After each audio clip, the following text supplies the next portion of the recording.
आज चाहिँ दाजुभाइ मिलेर गएर माटो ल्याएर अनि कुखुराको खोरको सबै डुलो टालियो।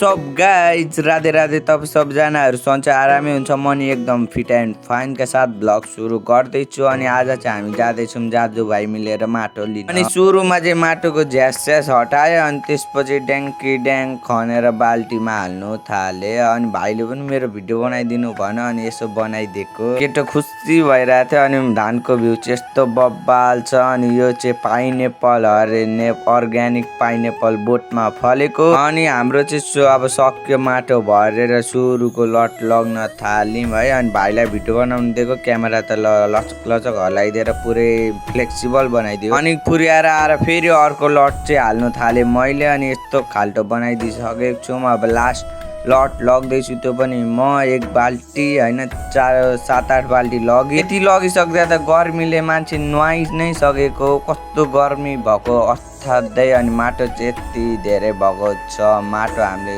8-9 बाल्टी मैले एक्लै ल्याएको थिएँ, जसमा कि हामीले यो दुलो पुर्नलाई ल्याएको थियौँ माटो चाहिँ है। अस्ति न्याउरीले खाएको थियो कुखुरा यति। अनि हल्का घाटा पनि भएको थियो, धेर फाइदा चाहिँ भएन। अनि सबै पुरिसकेपछि अनि म चाहिँ आएँ खाजा खान।